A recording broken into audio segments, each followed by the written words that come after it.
Well, thank you very much, and thanks from the people of Shivgar.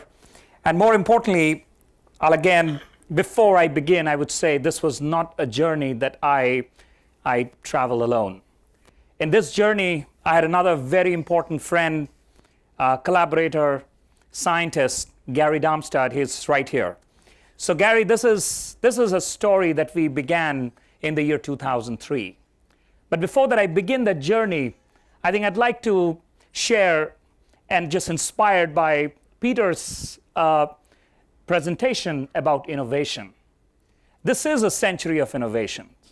TEDxChange is another example of an innovation. We have innovations going everywhere. We have innovations in terms of social innovations like kangaroo mother care or skin-to-skin care. And we also have more sophisticated innovations in the form of vaccines. But then the big challenge is, how do you get these innovations to people? How do you get these innovations to communities? It's the communities where those newborn deaths are taking place. These are communities that are tucked away in villages across the world in Africa and South Asia.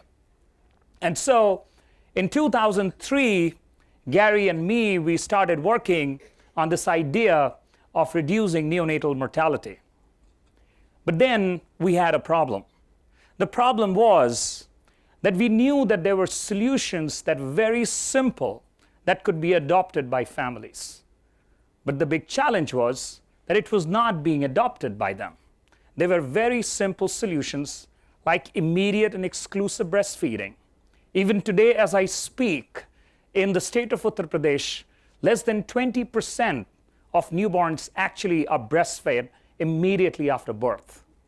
And so they were very simple solutions that had huge potential of having an impact. But for some reason, we were not able to deliver them to the community and therefore make gains in mortality reduction. And so this was a challenge that both of us said, how about trying to just cross to the other side? Instead of trying to find the elusive last mile, can we just reverse the direction a bit and make it the first mile of the community? And so it was a gamble that we're taking. We hadn't come across studies that had demonstrated the power of community to save newborn lives. We all knew neonatologists can do it, doctors can do it, community health workers could be trained to deliver injectables and reduce neonatal mortality. But we hadn't come across a study or scientific evidence to suggest that we could actually empower communities who are generally known as illiterate, superstitious, spread all over the world, unconnected from this world. Was there a way that we could connect, empower them with these very simple solutions and see if we can have impact? We didn't know the answer, but at least we believed that there were changes, fundamental changes will need to be made in the way we think. So both of us and our team, we essentially tossed off our biomedical hat, our scientific hat, jumped into the community, and we spent over 5 months living with them, with Gary coming in from time to time. That was the most fascinating part of my life, because when we went there, it was more like a scuba diver scared, an amateur scuba diver scared of the ocean. But when I jumped into the sea, it was fascinating. It wasn't true that newborns were dying because of ignorance of people. It wasn't true that newborn health was not central to the community's priorities. We had our surprises, and every day of it. We realized that communities actually had a very organized, institutionalized system of caring for the newborn. It was rooted in their socio-cultural construct and their socio-cultural operating system, and which could be traced back for millennia. And they were just manifestations of their cultural DNA. And as we moved in further, we, as doctors, were completely surprised to see some of the practices that we observe. A baby was born, and the baby would be left on the ground for almost 15 minutes to 45 minutes till the placenta was delivered, unclothed, unattended. And as a doctor, you'll know that these babies run the risk of becoming cold or hypothermic. And once they become hypothermic, they also run the risk of having infection and dying. There were multiple other examples that we could quote. But more interestingly, we realized that the newborns and the mothers, soon after they're born, they're confined into this room. We saw it as confinement. They saw it as a quarantine.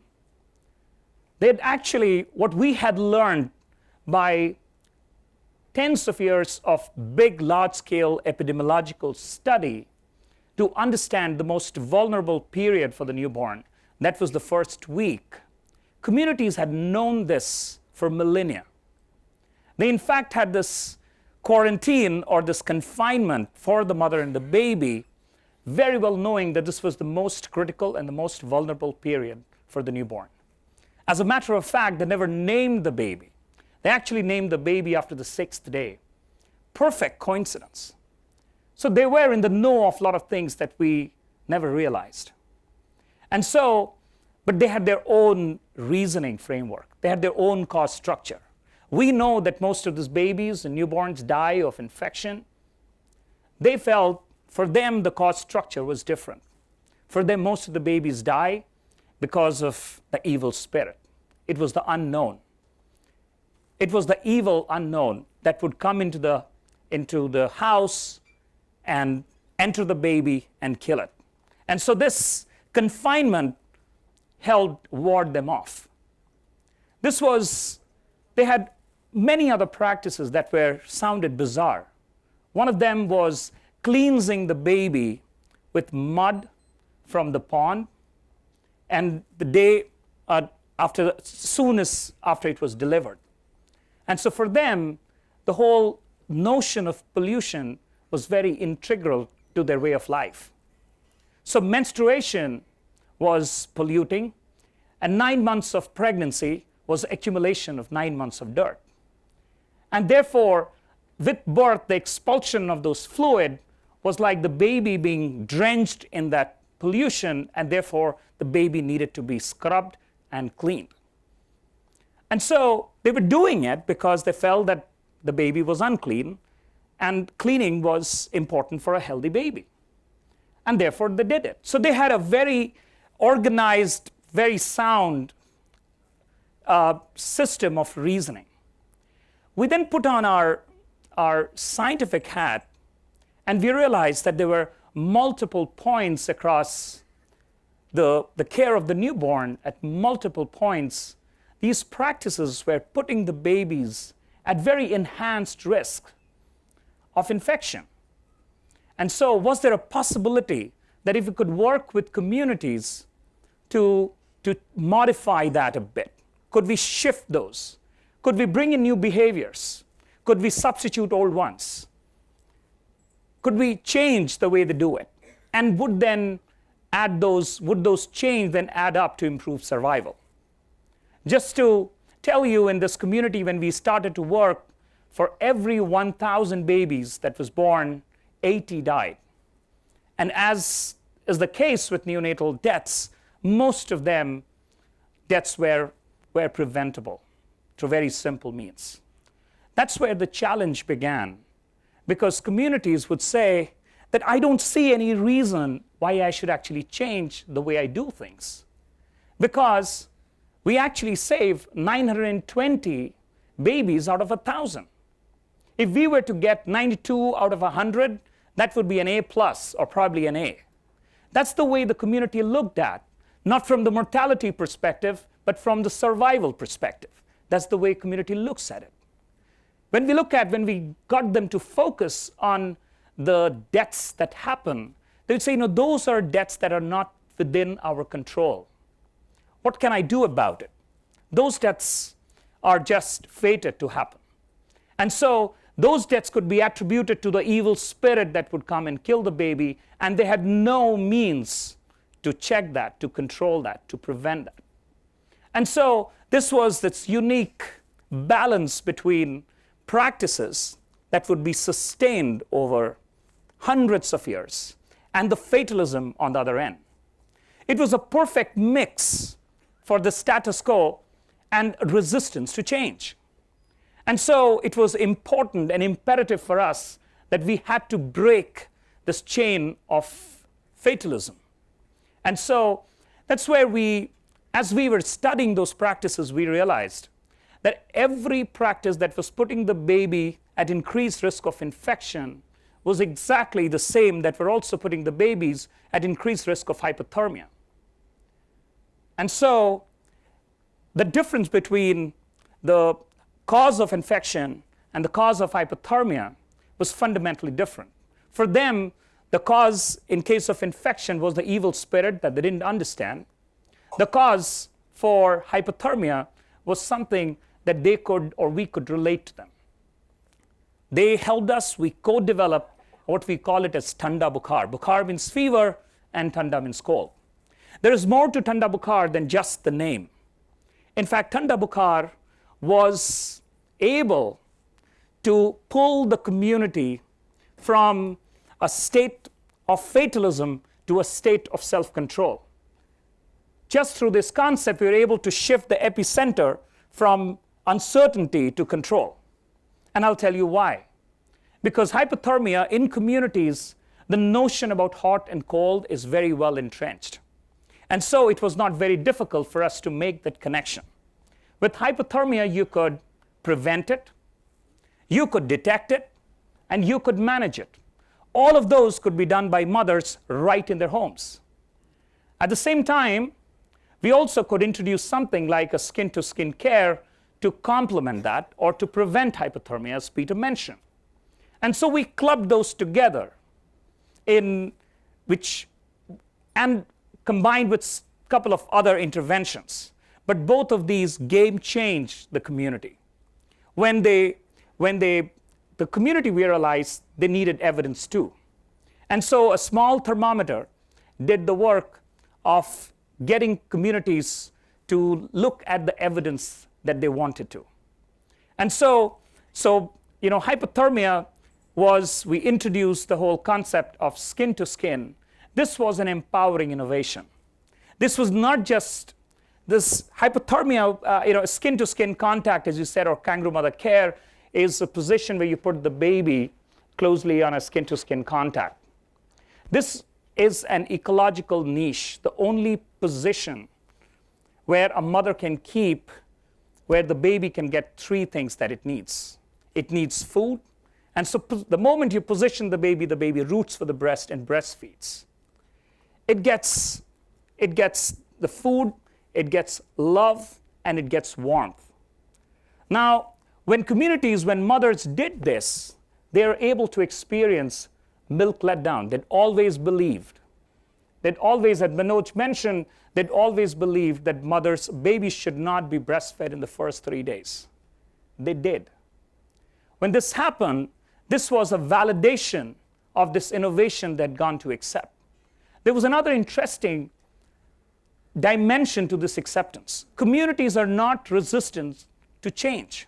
They want change. They want to embrace change. They like new things. We've seen the cellular revolution in this country. You've seen the aspiration for them to send their children to private schools, even in the most remote villages in the country. They want to change. But then that change needs to be something that empowers them. It has to be a change that connects to them in ways that is culturally, socially acceptable and doesn't disturb the status quo. It has to connect with them with the present and the past. These two innovations did exactly that. Once they came together, and we have multiple other innovations of a similar kind, what was needed is a team. When we looked at the community and we looked at who were the people who were involved in this entire process, we actually realized that there was a whole set of specialists in the villages who were just designed, and their role was just to focus on newborn care. You had the pandit or the priest who would tell what was the best time for the mothers to breastfeed. You had a woman at the lowest caste of the hierarchy. In many parts of the country, still they would be considered as untouchables, called the domen. And then you had the noun, where every newborn in this country is massaged. And so you had this village Masi, the noun, who would come and massage the baby for the first month. And so you had this incredible team that was working to do their own bits, but not necessarily aware that in some ways or other they were all part of newborn care and their actions could impact the survival of the baby. Interestingly, most of the interventions in this country, even today, focuses just on the mother and not on the community. It is interesting because most of rural India is based on reciprocity, where social norms are celebrated, where conformity is valued over being distinct. I would like to be as similar as possible to the people that I live with. And so here we said there is an opportunity to bring the community around the survival of the newborn. The newborn, as we learned, became far more important than we realized it was. It was an apolitical, half human, half divine entity. We didn't realize that within a caste-driven, stratified rural society, a newborn could be the unifier. So the community started coming around the newborn in ways that they had never done before, and coming together around a purpose, around a common purpose of saving the life of a newborn. That experience itself was unifying. Differences started dissolving. For the first time, their key identity was not the caste that they were affiliated to, but was the newborn that they were saving and part of the newborn team in the village. As this progressed, just in a span of 16 months, the community was able to reduce neonatal mortality by a dramatic 54%. And we have never seen this. This is unprecedented. What it actually brings to mind is community is part of the solution. It does not need to be seen as part of the problem. Yes, we have problems in the community, but if we have to work together with them, bring the best that this world has, marry that with them, we would be able to leverage what best is available within that. It's a large sociocultural operating system with a large team out there. We just need to flip the way we look at it. We just need to change the direction, and all of a sudden, we'll find a huge infrastructure where we could start building this innovations and applications, and that would sustain. This was, as we kept following the population, the community of Shivgarh, we realized that neonatal mortality reduction was actually just one of the things that community came together and did. In fact, this whole process of coming together was empowering for them, and so they became agents of change and started utilizing this information to do much more that they considered was important. We hadn't focused on the mother. We found that mother's health, they had been seeking care, utilizing the opportunities that were created for newborn health to seek care for themselves and improve it. We realized that caste differences were breaking down. The spending on the girl child increased to level that of the boys at the end of the intervention. So there were many, when you make an investment in communities, the emergent effects are far more than the direct effect. And therefore, communities are here to embrace and to collaborate with groups outside. And I think this is a collaboration that can game change the way we'd like to deliver innovations from this side of the world to the other. Thank you very much.